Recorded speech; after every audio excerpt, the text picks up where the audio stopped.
గుంటూరు, విజయనగరం నగరాలతో పాటు అమరావతి రాజధాని ప్రాంతంలో రోజురోజుకు పెరుగుతున్నటువంటి ట్రాఫిక్ రద్దీకి కళ్ళెమేయడానికి కేంద్ర ప్రభుత్వం ఆధ్వర్యంలో ఎంతో ప్రతిష్టాత్మకంగా నిర్మించినటువంటి విజయవాడ పడమర బైపాస్ రోడ్డు ఏదైతే గుంటూరు జిల్లా చినకాకాన్ దగ్గర నుంచి కృష్ణా జిల్లా గొల్లపూడి వరకు 17.88 కిలోమీటర్ల మేర రోడ్డు నిర్మాణ పనులు ఇప్పటికే పూర్తయిపోయాయి. అయితే ఇదే సమయంలో రెండు రోడ్ల అనుసంధాన ప్రక్రియకు సంబంధించి ఫేజ్ వైజ్గా విడతల వారీగా ఈ రోడ్డుపై రాకపోకలకు అనుమతించిన హైవే అధికారులు గత సంక్రాంతి రోజు మొదటిసారిగా అటు విజయవాడ నుంచి హైదరాబాద్ వెళ్ళడానికి మార్గం సుగమతం చేశారు. అయితే మొదట్లో ఏదైతే మురుగన్నవాడ దగ్గర నుంచి అన్ని వాహనాలు గుంటూరు వైపు నుంచి వచ్చేటువంటి అన్ని వాహనాలు సర్వీస్ రోడ్డు గుండా అటు మంగళగిరి కావచ్చు లేదంటే విజయవాడ వెళ్ళాలనేటువంటి నిబంధనలు విధించిన నేపథ్యంలోనే మాత్రం 1-2 చోట్ల ప్రమాదాలు జరిగినాయి. దీంతోనే అటు పోలీసు అదేవిధంగా హైవే అధికారులు అప్రమత్తం అయ్యారు. భవిష్యత్తులో ఎలాంటి ప్రమాదాలు జరగకుండా మాత్రం ముందస్తు చర్యలు తీసుకున్నారు. దానికి సంబంధించి గతంలో లేని విధంగా స్పీడ్ బ్రేకర్లు అదేవిధంగా సైన్ బోర్డులు ఏర్పాటు చేశారు.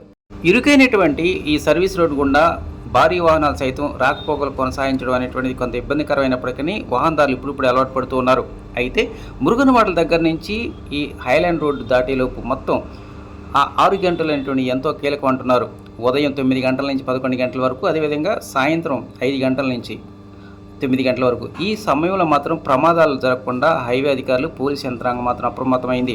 ఎక్కడికక్కడికి మొబైల్ పార్టీలు ఏర్పాటు చేశారు. ఎలాంటి ఇబ్బందులు లేకుండా వాహనదారులకు ఎలాంటి ప్రమాదాలు లేకుండా మాత్రం చర్యలు తీసుకుంటూ ఉన్నారు.